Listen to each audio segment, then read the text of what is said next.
Hello, नमस्कार, आदाब, सत श्री अकाल और अस्सलाम वालेकुम। मैं हूं मोहम्मद अहमद काज़मी, लेकर आया हूं आपका पसंदीदा कार्यक्रम आपके रूबरू। इस कार्यक्रम में हम देश विदेश की बड़ी खबरों पर कुछ जानकार लोगों से चर्चा करते हैं ताकि कुछ गहराई से हमारी मालूमात हो सके। इस वक्त राहुल गांधी की जो भारत जोड़ो यात्रा है वो दिल्ली पहुंचकर अब उत्तर प्रदेश में एंटर कर गई है और इसके बाद वो हरियाणा और श्रीनगर तक उन्हें जाना है। तो ये बहुत ही अहम तारीखी भारत जोड़ो यात्रा बनती जा रही है और इसमें जो सियासी रिएक्शंस आ रहे हैं वो बिल्कुल ऐसा लग रहा है कि शायद मुल्क का माहौल बदल रहा है। इस पर बात करने के लिए मेरे साथ खास मेहमान हैं जनाब गौहर रजा साहब, जो बहुत ही जाने माने साइंटिस्ट हैं और उसके अलावा वो राइटर हैं, डॉक्यूमेंट्री फिल्म मेकर हैं। उनकी शख्सियत के बारे में और बहुत ज्यादा बताने की जरूरत नहीं है, आप लोग जानते हैं। गौहर रजा साहब, वेलकम है आपका मीडिया स्टार। काजम साहब, बहुत शुक्रिया मुझे बुलाने के लिए एक बार फिर अपने इस प्रोग्राम में। ये प्रोग्राम मकबूल भी होता जा रहा है ज्यादा से ज्यादा। और मैं इसे ऐसा नहीं मानता हूं कि मेरे ख्यालात आप लोगों तक पहुंचाने की कोशिश कर रहे हैं। जी, बहुत बहुत बहुत शुक्रिया, आप हमें वक्त दे देते हैं। आप ये बताइए कि भारत जोड़ो यात्रा ऐसे हालात में शुरू हुई जब शुरू में बहुत ज्यादा बीजेपी की तरफ से कैंपेन चलाई गई, उसको बहुत छोटा और कमजोर और छोटा एक वाकया बना करके पेश करने। अब दिल्ली आते आते माहौल एक नेशनल लेवल पर पॉलिटिक्स का बदलता हुआ नजर आ रहा है। आप इसे किस तरह से देख रहे हैं? क्या कुछ है? क्या इसे सिल्वर लाइनिंग कहा जा सकता है ऐसे दौर में जब हर तरफ नफरत और घरों को बुलडोजर से गिराना और क्या कुछ नहीं हो रहा जो नहीं होना चाहिए था? ऐसे दौर में भारत जोड़ो यात्रा का क्या कंट्रीब्यूशन मुल्क के लिए नजर आ रहा है आपको? इसमें दो तीन बातें हैं जो हमें समझनी सोचनी चाहिए। एक तो ये है कि जैसे आपने कहा कि बीजेपी इसको छोटा करके बताने की कोशिश कर रही थी। मेरा मानना है, और कई जानकारों से जिनसे मेरी बात हुई है इसके बारे में, उनका भी ये कहना है कि शुरुआत के पीरियड में किसी को भी बहुत ज्यादा उम्मीद नहीं थी। खुद कांग्रेस को उम्मीद नहीं थी, वो भी यही सोच रहे थे कि 4-5 हजार लोगों के साथ शायद चल पाए। और उम्मीद ना होने की वजह हमारे सामने है, जो माहौल पिछले 8 बरस से इस मुल्क में पैदा किया जा रहा था, उसका एक बहुत जबरदस्त असर था लोगों के दिमाग पर, जहन पर। और मैं बार बार कहता हूं कि उसने इस मुल्क के पॉलिटिकल कल्चर को बदल दिया, और वो अभी भी बदला हुआ है काफी कुछ पॉलिटिकल कल्चर। इस कल्चर के अंदर कुछ ऐसे हालात हैं कि नफरतें पैदा होती रहें लगातार। इस कल्चर के अंदर डर का माहौल बनाए रखने की, इस कल्चर के अंदर एडवर्टाइजिंग का एक बहुत बड़ा एम्प्लीफाइड वर्जन हम मुल्क में देख रहे हैं। जो पैसा डेवलपमेंट के लिए यूज होना चाहिए वो एडवर्टाइजिंग में यूज हो रहा है। इस कल्चर के अंदर जो एग्रेसिव नेचर है समाज का, उसको उभारने की लगातार कोशिश की जा रही है। इस कल्चर के अंदर झूठ जो है वो ऐसा लग रहा है कि गालिब आ गया है सच के ऊपर। और इस कल्चर के ऊपर हमें दिखाई देता है कि गरीब आदमी की जेब से लूट का एक बाजार गर्म कर दिया गया है, और इसको मान लिया गया है कि ऐसा ही समाज अब रहेगा। इस इस जब जब पॉलिटिकल कल्चर बदलता है किसी मुल्क का, किसी समाज का, तो फिर उससे सारी प्रॉपर्टीज प्रभावित होती हैं। उसका असर किसी एक पार्टी के अंदर नहीं रहता है। तो बड़ा नाउम्मीदी का आलम था उन लोगों के बीच में जो इस मुल्क को ऐसा नहीं देखना चाहते थे, जो जिसको हम आइडेंटिटी ऑफ इंडिया कहते हैं, हिंदुस्तानी होने की पहचान कहते हैं, उसके ऊपर एक हमला था। और अगर हम इस लिस्ट को पूरा करने की कोशिश करें तो बड़ी लंबी लिस्ट है। इसमें साइंटिफिक एटीट्यूड, साइंटिफिक टेम्पर के ऊपर भी एक बड़ा हमला हमें दिखाई दे। तो ये एक चौतरफा बदलाव था जो मुल्क के अंदर था। आप हिस्ट्री को बदल दें, आप साइंटिफिक टेम्पर को बदल दें, आप ऐसी सारी चीजें कहें जो आम लोगों को ऐसा लगे कि यही सच है और अब यही होगा, और अगर सच ना भी हो तो हमें ये सब कुछ मानना पड़ेगा। इसमें ये जो नाउम्मीदी थी कि आप कुछ कर नहीं सकते, कुछ करने से कुछ होगा भी नहीं, कोई बदलाव नहीं आएगा, आप बोलते रहिए अगर बोलना चाहते हैं। जो ज्यादा जोर से बोलेंगे उनको हम जेल की सलाखों के पीछे भेज देंगे। तो ये एक माहौल मुल्क के अंदर 8 साल में पैदा हो गया, और वो पॉलिटिकल कल्चर के चेंज होने की वजह से इसका बहुत बुरा असर पड़ने वाला है आगे की आने वाले दौर में भी। ऐसे में किसी को ये उम्मीद नहीं थी कि एक पार्टी का एक लीडर खड़ा होगा और वो जब सड़क पे चलना शुरू करेगा तो हजारों लाखों करोड़ों लोग उसके साथ जुड़ते चले जाएंगे। तो पहली बात तो ये है कि पॉलिटिकल पार्टीज पीछे थी, उनको अंदाजा नहीं था कि लोग क्या चाहते हैं, और लोग कहीं ज्यादा आगे थे। लेनिन ने कहा है एक जगह, व्लादिमीर लेनिन ने, जो रूस के लीडर थे, जो इनकलाब लाए थे पहला सोशलिस्ट, उन्होंने कहा है कि कभी कभी पार्टी जो है वो पीछे हो जाती है और लोगों की उम्मीदें आगे चलती हैं उनसे। लोग कुछ करना चाहते हैं पर उन्हें रास्ता नहीं मिल रहा होता।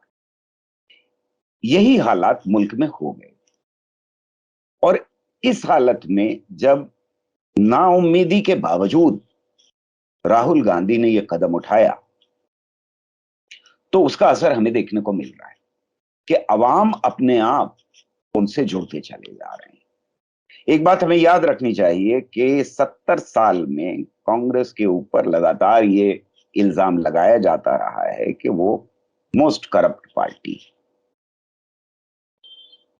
करप्शन था, करप्ट हैं, इसमें कोई खुद पहली बार मुल्क में या दुनिया में कहीं भी ऐसा हुआ कि यूपीए 2 ने अपने मिनिस्टर्स को जेल भेजा करप्शन के चार्जेस के ऊपर। ये एक बहुत बड़ा कदम था मनमोहन सिंह का, मनमोहन सिंह की सरकार का।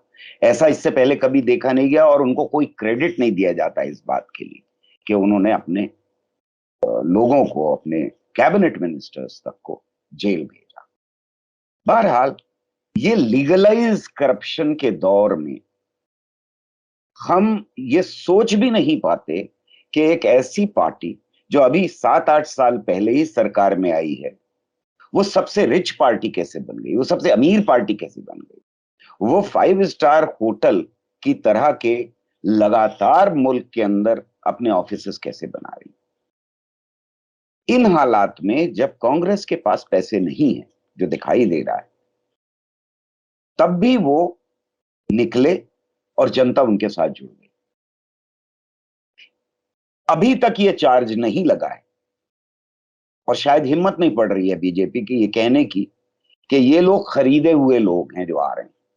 इतनी बड़ी संख्या में लोग आ रहे हैं, इतनी बड़ी तादाद है कि ये कहना मुश्किल पड़ रहा है बीजेपी को। मैंने किसी वक्ता को नहीं सुना, बहरहाल कुछ छोटे भाइयों ने शायद कहा हो जिनको मैं फॉलो नहीं कर पाया, ये नहीं लगा। एक बात मैं और बड़ी क्लियर कर दूं कि मैं कांग्रेस का सपोर्टर कभी नहीं रहा, मेरी जिंदगी कांग्रेस के खिलाफ ही गुजरी, पर ये जो पॉलिटिकल चेंजेस हैं इन पे नजर होना बहुत जरूरी है हमारी। तो पहली चीज तो ये है कि इसमें पार्टीज पीछे थी, आज अवाम मुल्क का ये कह रहा है कि आगे बढ़ो, हम तुम्हारे साथ हैं। और ये सारी मैसेज सारी पार्टीज तक पहुंचा है, बाकी पार्टीज तक पहुंचा है कि तुम्हें जरूरत इस बात की नहीं है कि तुम उस कल्चर का हिस्सा बन जाओ जो इस सरकार ने दी है, जो मोदी ने दी है, जो अमित शाह ने दी है, जो इन लोगों ने क्रिएट किया है डर का माहौल मुल्क में और करप्शन का माहौल, उसका हिस्सा बन जाओ। ये जरूरी नहीं, जनता ये कह रही है, जनता का ये मैसेज बहुत साफ है, आगे बढ़ो, हम तुम्हारे साथ आ रहे हैं। दूसरी बात जो हमें ख्याल रखनी चाहिए वो ये है कि एक जमाना था जब एक यात्रा चली मुल्क में, और जहां जहां से वो गुजरी, जिस शहर से गुजरी, उस शहर में दंगे हुए। अडवाणी की यात्रा को याद कीजिए, पूरे मुल्क में आग लगा दी थी, और क्या किया उन्होंने, जाके एक मस्जिद गिरा दी। मस्जिद भी जो सैकड़ों साल पुरानी, जो प्रोटेक्टेड मॉन्यूमेंट, उसको गिरा दिया, जिसके ऊपर सुप्रीम कोर्ट ने कहा था कि इसको स्टेटस को में रखा जाए, और वादा किया था कि हम नहीं करेंगे, वहां जाके गिरा। एक वो यात्रा थी। आज ये यात्रा निकली।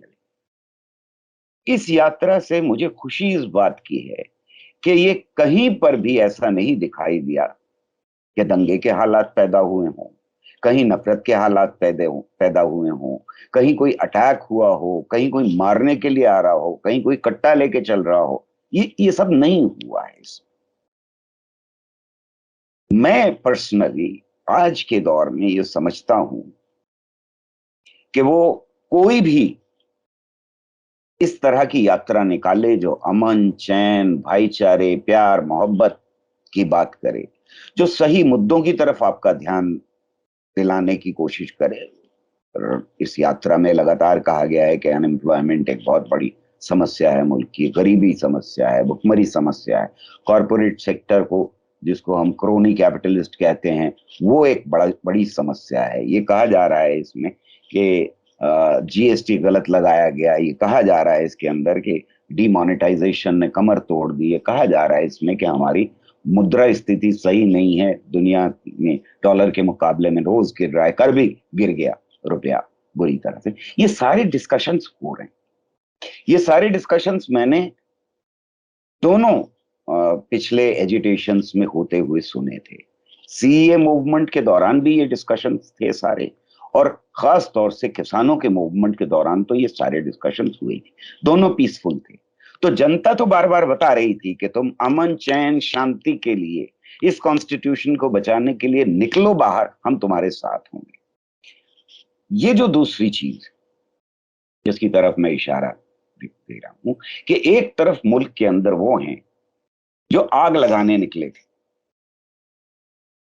और गद्दी तक पहुंचे, और दूसरी तरफ गद्दी तक पहुंचने का एक और रास्ता है। हर पॉलिटिकल पार्टी चाहती है कि उसके पास देश की पावर हो, वो देश को चलाए। उनका काम ही यही है, वो यही कह के इलेक्शन लड़ते हैं। तो ये कहना कि पॉलिटिक्स कर रहे हैं, गद्दी चाहते हैं, पावर चाहते हैं, हाँ भाई, पॉलिटिकल पार्टी किस लिए बनाई? इसीलिए तो किसी ने बनाई होगी। अब वो मजदूरों के फेवर में है, जैसे कम्युनिस्ट पार्टी कहती है कि हम मजदूरों की मांगों की, उनकी बेहतरी के लिए, गरीबों की बेहतरी के लिए कर रहे हैं। एक तरफ कांग्रेस पार्टी है जो कहती है हम आवाम की भी बेहतरी करेंगे और कैपिटलिस्ट की भी बेहतरी करेंगे, और एक तरफ वो हैं जो कहते हैं कि हम दो लोगों के लिए हैं, बस हम इनके अलावा और किसी की तरफ नजर ही नहीं डालेंगे। पूरा देश भाड़ में जाए, सारे कैपिटलिस्ट भाड़ में जाएं, सब कुछ भाड़ में चला जाए, हम बस दो के लिए हर चीज मुहैया कराने को तैयार। तो इस वक्त देश की जनता ने ये भी एक पैगाम दिया है कि हमें वो वाली यात्रा नहीं चाहिए, जो दंगों की यात्रा हो, जो खून खराबे की यात्रा हो, जो नफरत की यात्रा हो। हमें अपने हुकूक के लिए आगे बढ़ने वाली यात्रा चाहिए, इसलिए लोग जुड़े हैं आकर के। तीसरी चीज जो बहुत इंपॉर्टेंट है वो ये है कि इस यात्रा का, जिसका मैंने जिक्र भी किया पहले, इस यात्रा का असर पड़ना शुरू हो गया है और पॉलिटिकल पार्टीज पे। जैसा आपने कहा कि और दूसरी पॉलिटिकल पार्टीज के लीडर्स जो हैं वो भी अब अमन, चैन, शांति की बात जरा जोर से कह रहे हैं। ऐसा नहीं है कि वो नहीं कह रहे थे, पहले भी वो यही कह रहे थे, लेकिन वो दबी जबान से कह रहे थे। उन्हें ये डर था कि हिंदू वोटर भाग जाएगा, लोअर कास्ट वोटर भाग जाएगा, अपर कास्ट वोटर भाग जाएगा, मुसलमान भाग जाएंगे वगैरह। अब ऐसा नहीं। अब वो करीब आना शुरू कर दिया उन्होंने, और ये भी एक्सेप्ट करना शुरू कर दिया है कि फैशिज्म के खिलाफ शायद लड़ाई में कांग्रेस का एक अहम रोल होगा। मैं ये समझता हूं कि आगे आने वाले वक्तों में, अगले साल के एंड तक अगर ये जारी रहा तो कांग्रेस मजबूत होगी इससे, लेकिन अगर ये जारी नहीं भी रहा तो रास्ता दिखा दिया है राहुल गांधी ने, एक ये रास्ता दिखा दिया है कि ये किया जा सकता है, डर के माहौल को तोड़ा जा सकता है। वो बार बार ये कह रहे हैं कि वो डर के माहौल से बाहर निकलिए। और उसकी 2-3 मिसालें तो हैं ही, लेकिन एक खास मिसाल ये है कि सावरकर का मुद्दा महाराष्ट्र में उठाना बहुत हिम्मत की बात थी। ये हिम्मत इससे पहले हमें गांधी में दिखाई देती कि जहां सबसे ज्यादा ऑपोजिशन की चांसेस हों वहां पर अपनी बात पे टिके रहना, ये बहुत बड़ी बात थी। मुझे मालूम है कि यूपी में उनके खिलाफ एक कंप्लेंट लॉन्च हो चुकी है इसको लेकर के, वो सर्कुलेट हो रहा था मीडिया में, लेकिन ये कि ये हिम्मत दिलाना ये बहुत इंपॉर्टेंट था, आम नागरिक के लिए, आम शहरी के लिए भी, और पॉलिटिकल पार्टीज के लिए। अगर कांग्रेस में बदलाव आता है, जो मुझे लगता है कि आएगा इस यात्रा से, इस यात्रा से उम्मीदें एकदम बढ़ी हैं, क्योंकि कांग्रेस ने और आम लोगों ने ये बिल्कुल अंदाजा नहीं था उनको कि इतनी बड़ी तादाद में लोग ज्वाइन करेंगे, तो कांग्रेस के अंदर बदलाव आना शुरू होगा, जिसकी वजह से शायद वो कल को लड़ने की पोजीशन में आ जाएं जहां वो हार के बैठ जाते थे। और आखिरी बात मैं ये कहना चाहता हूं कि देखिए 3-4 सरकारें तो खरीदी हुई चल रही, हमें सबको मालूम। ये पैसा कहां से आ रहा है मुझे नहीं मालूम, शायद अंबानी की जेब से, अडानी की जेब से, इनकी जेब से, उनकी जेब से, किसी की जेब से आ रहा हो, पर खरीदे जा रहे हैं, ये तो हमें दिखाई दे रहा है, और उससे सरकार बनाई जा रही। तो अवाम तो साथ नहीं हुए ना, अवाम ने तो किसी एक पार्टी के लिए एक कैंडिडेट को चुना था, आपने उसे खरीद लिया, तो अवाम को उसने भी धोखा दिया और आपने भी धोखा दिया। आपने संविधान को भी धोखा दिया, आपने डेमोक्रेसी को भी धोखा दिया, और आपने अवाम को भी धोखा दिया। इस मुल्क के खरीदने का मतलब ये जो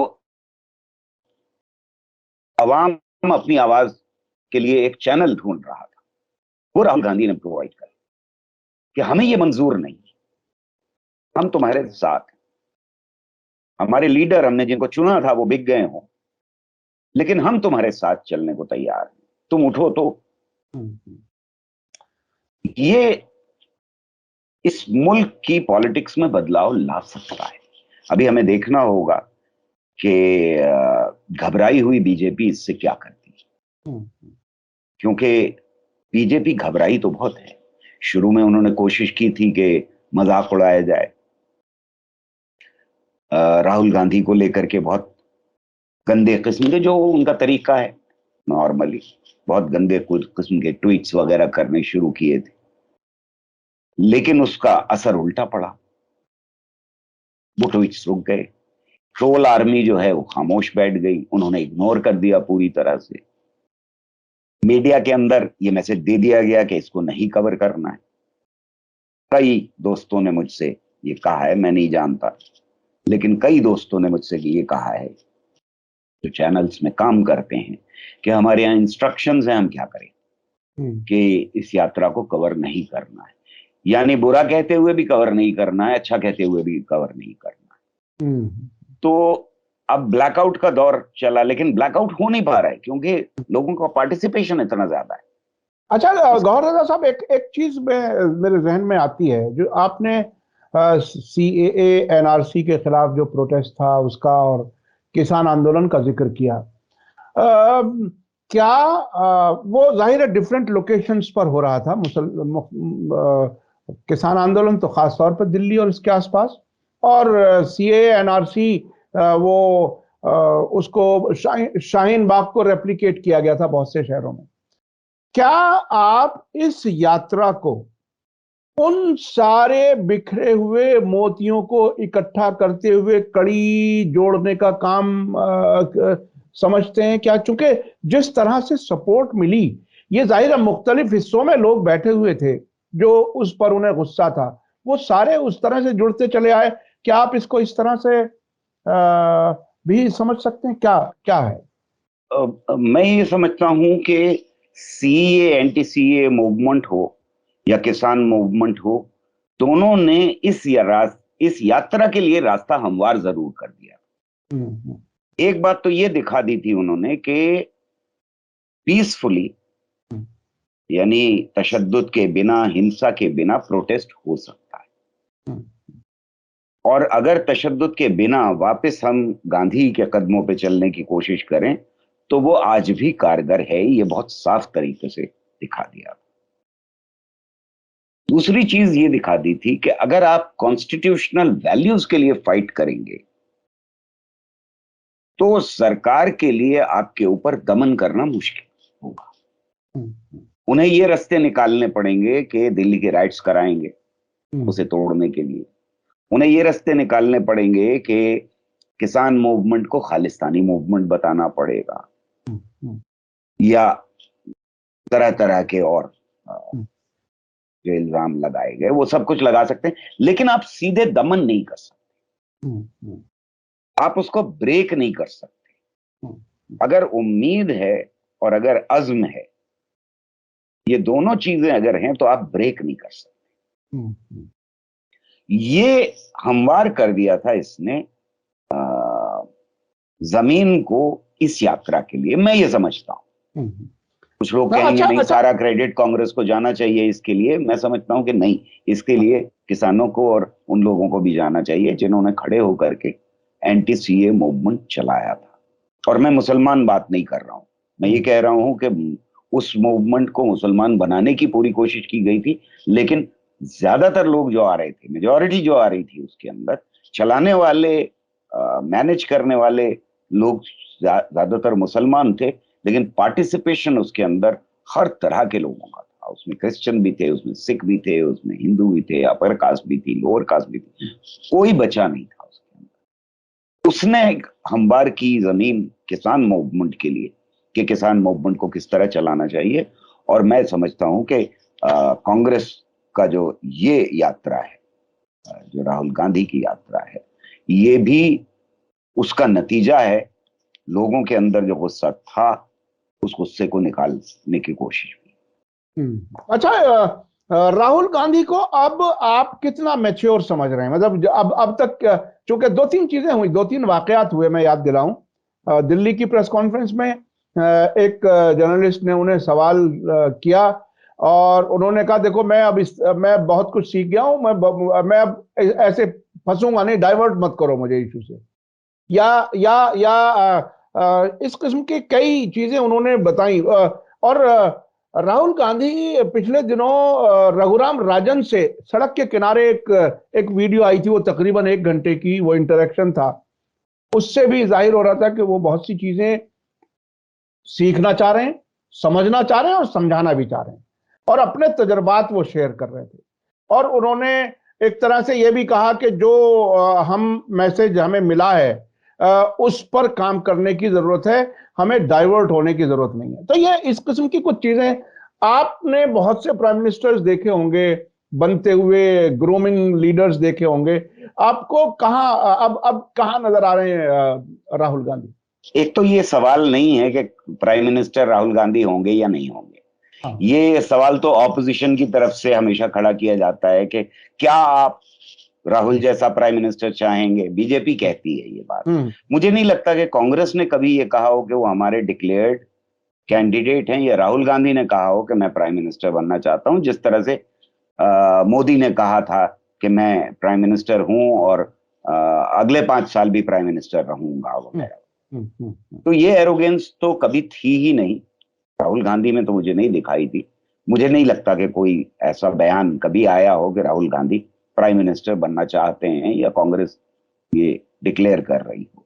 तो पहले तो ये क्लियर हो जाना चाहिए कि लगातार जो पिच करते हैं हम प्राइम मिनिस्टर बनने की, बात यह कि लीडर हो सकते हैं या नहीं आप, हम्म। और अच्छे लीडर हो सकते हैं या नहीं आप मासेस को समझते हैं, उनको लीड करने की आपके अंदर कैपेबिलिटी है या नहीं।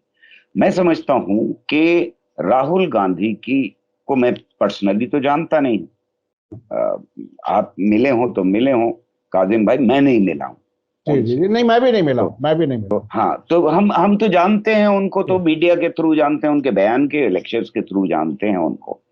मैं समझता हूं अंग्रेजी में जितने लेक्चर्स मैंने सुने उनके, उसमें मुझे कभी मैच्योरिटी की कमी नहीं दिखाई। हिंदी में बहुत हेजिटेशन था और हिंदी में वो अटक जाते थे। मुझे नहीं मालूम कि ये जनता ने पीट पीट के सिखा दिया उनको हिंदी बोलना, या उन्होंने खुद बहुत कोशिश की। मेरे ख्याल में बहुत कोशिश करनी पड़ी होगी, इसलिए कि अवाम को किसी ऐसी लैंग्वेज में, किसी ऐसी जबान में जिसमें आप इजी फील ना करते हो, बोलना बड़ा मुश्किल काम होता है। अवाम को फेस करना या कैमरे को फेस करना मुश्किल काम होता है। मुझे याद है कि प्राइम मिनिस्टर मोदी जो हैं, उनके एक इंटरव्यू में उन्हें पानी की जरूरत पड़ गई थी, गला सूख गया था, इंटरव्यू देते देते उठ के चले गए थे। तो मुश्किल काम होता है, ये कोई आसान काम नहीं होता। राहुल गांधी ने कम से कम बोलना हिंदी जबान में सीख लिया है, और एक अजब सी बात यह है कि वो अवाम की जबान में बोल रहे हैं। ऐसा नहीं लगता जैसा मुझे हमेशा मोदी की स्पीचेस में लगता है कि वो ड्रामा कर रहे हैं। लोग कहते हैं बहुत अच्छी स्पीच देते हैं, मुझे कभी अच्छी नहीं लगी स्पीच उनकी, क्योंकि मुझे हमेशा लगता है कि ये आदमी परफॉर्म करने के लिए, ड्रामा करने के लिए आया है।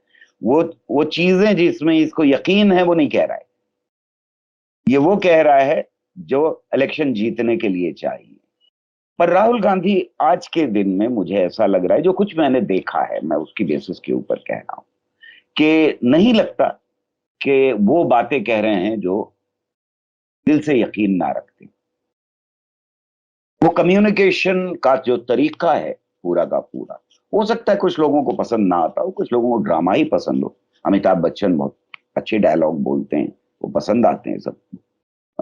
शाहरुख खान बहुत अच्छे डायलॉग बोलते हैं, पसंद आते हैं लोगों को। तो ये जो डायलॉग है, ये एक तरफ से बोलना और किसी की ना सुनना, ये नहीं लगता।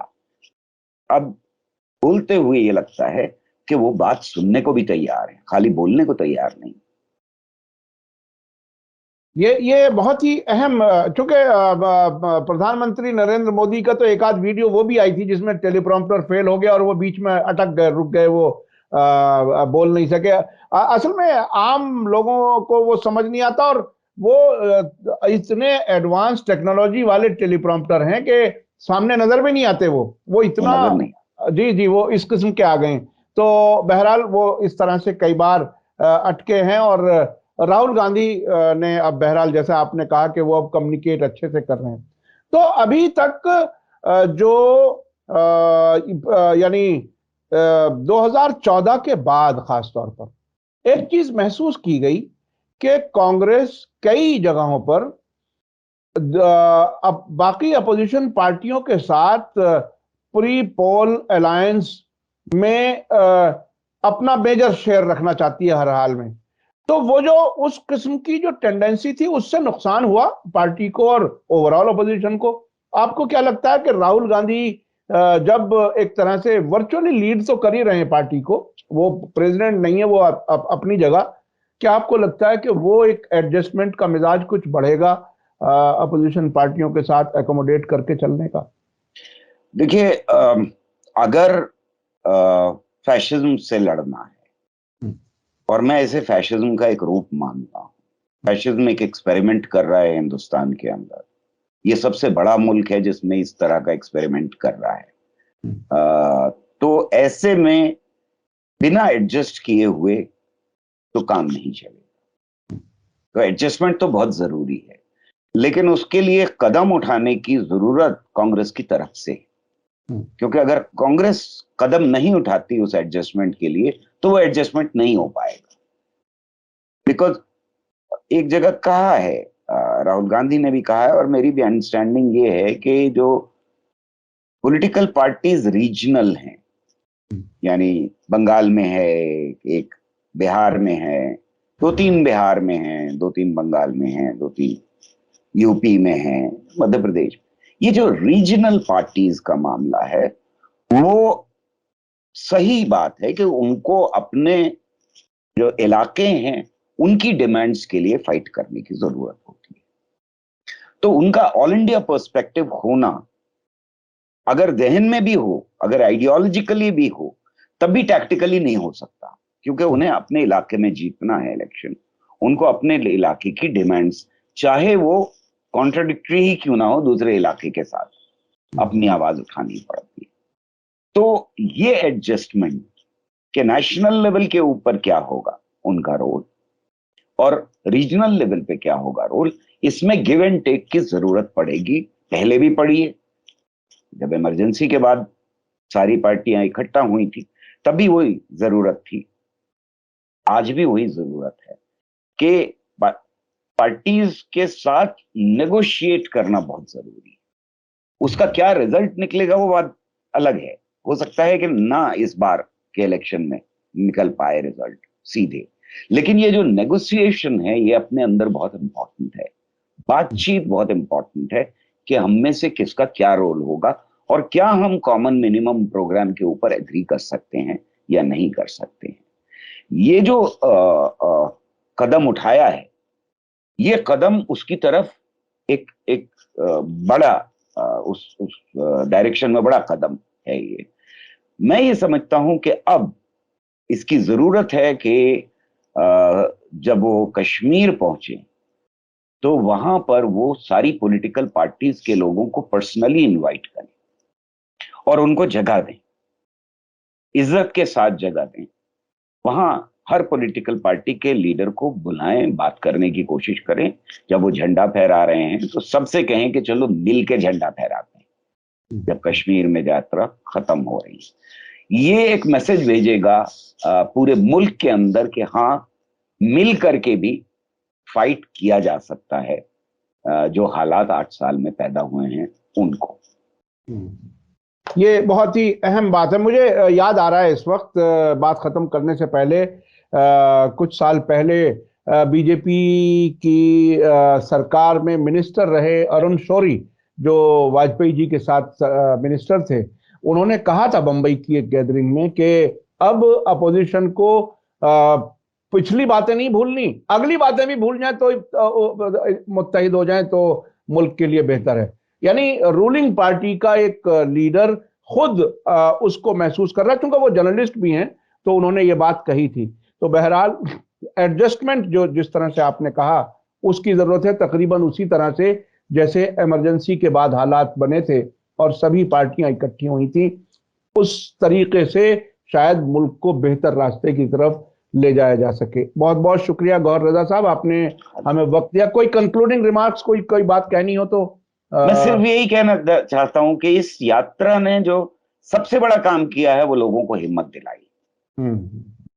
ये कहना लाल किले के ऊपर आकर के कि ये मीडिया सुबह से लेकर शाम तक हिंदू मुस्लिम हिंदू मुस्लिम हिंदू मुस्लिम करता रहता है, ये नॉर्थ इंडिया में कह रहे हैं वो बात। हाँ, सावरकर वाली बात उन्होंने महाराष्ट्र में कही। तो ये जो चॉइस ऑफ वर्ड्स है और choice of what is to say where has taken me aback कि नॉर्थ इंडिया जहां सबसे ज्यादा जहर घोला गया है वहां पर वो आकर के कहते हैं पहली बार कि ये हिंदू मुस्लिम हिंदू मुस्लिम हिंदू मुस्लिम लगातार लगा रखा है, ये बंद होना चाहिए मुल्क के अंदर। ये बड़ी बात है, इसने बहुत हिम्मत दी है, बड़ी उम्मीद बनाई। जी जी जी जी, बहुत बहुत शुक्रिया। हमें बहरहाल मुल्क की बेहतरी के लिए उम्मीद कर सकते हैं और ऐसा हो, हम दुआ भी करते हैं और उम्मीद भी करते हैं ताकि सभी मिलकर के इस मुल्क को और तरक्की दे सकें, आगे बढ़ सकें और नफरत कम से कम इस समाज से खत्म हो जाए। सब लोग एक दूसरे को साथी समझें। बड़ा मुश्किल होता है कि अगर पड़ोसी भी शक करने लगे एक दूसरे पर, ऐसी हालत में रहना वाकई बड़ा मुश्किल होता है, जो इस हुकूमत के दौरान हुआ है।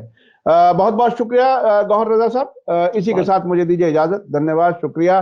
जय भारत, जय हिंद।